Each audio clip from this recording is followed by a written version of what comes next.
E ngā hua nuku o te rangi a niwa niwa, tēnā rā koutou katoa. Ia ku hui a tūrai no mai haramai. Now, it's Father's Day. Happy Father's Day to you, Scotty. Thank you very much, Miriam. And all you dads out there. Over the past week, 34 Maori business leaders have been in America learning from some of the world's most influential movers and shakers. With the Maori economy now worth billions, they're wanting international exposure. And today they're getting it. Led by the Minister of Maori Affairs, they're hosting an event to showcase Maori business. And it's happening right now at the Waka Maori Pavilion on the Emirates Team New Zealand base in San Francisco. And joining us live is reporter Irena Smith. Kia ora, Irena. We got you there, Irena. Tēnā koe Miriama from here in San Francisco Bay.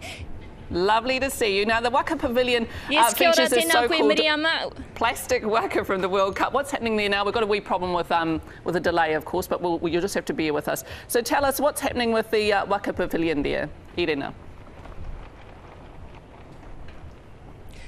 Yes, I've just come from the Waka Maori event where 150 people have gathered to do a little bit of last minute networking. The boot campers are there, and with the Minister of Maori Affairs, it's a chance for them to celebrate the end of an intense week studying at Stanford University. They fly out this evening, but today was just about consolidating everything that they had learnt throughout the week and just having a bit of time to reflect on that at the Waka Maori.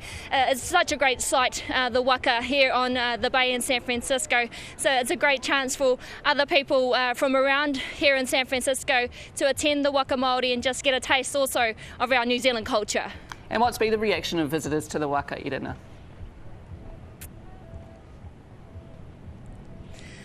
Well, there's been a lot of questions being asked about what it is, and I think a lot of people have been waiting to see when it's going to be actually launched out here on the sea, but we know that the Waka Maori is here and being used for business purposes. A lot of New Zealand business people have come out here and I guess tried to woo some new business. They're inviting potential business people to come down and meet them at the Waka, share with them some New Zealand hospitality, and hopefully that makes the business a bit more sweeter. But other than that, it's of course showcasing our New Zealand culture, Maori culture here in San Francisco, and it's been quite a success. Tell us a bit more, Irena, about the boot camp at Stanford University for the Maori leaders.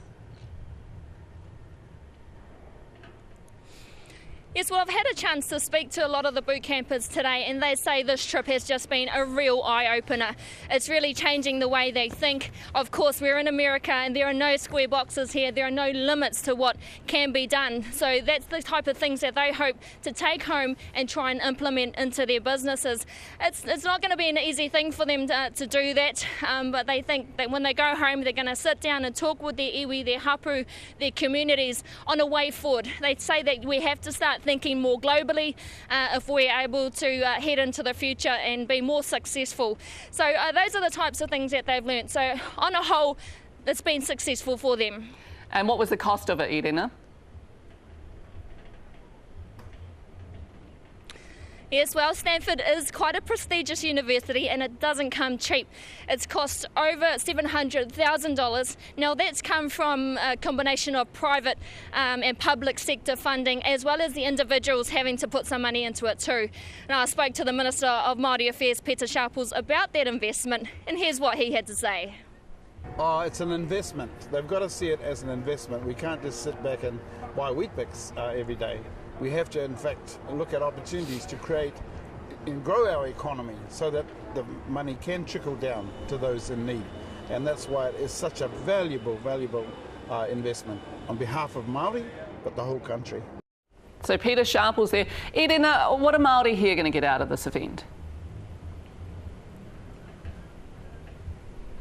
Well, I think Māori can be proud that our culture is here being showcased on the world stage. Myself, I felt a sense of pride walking into the Waka Māori today and just hearing the karanga and seeing all the photos and pictures of Māori in the Waka. So I think that that's a great thing. It helps that Team New Zealand is doing really well over here, so everyone wants to know more about New Zealand. And of course, the Māori culture is what is unique to New Zealand, and I think that is definitely being felt and being celebrated over here. Indeed. Thanks for that, Irena Smith, live from San Francisco.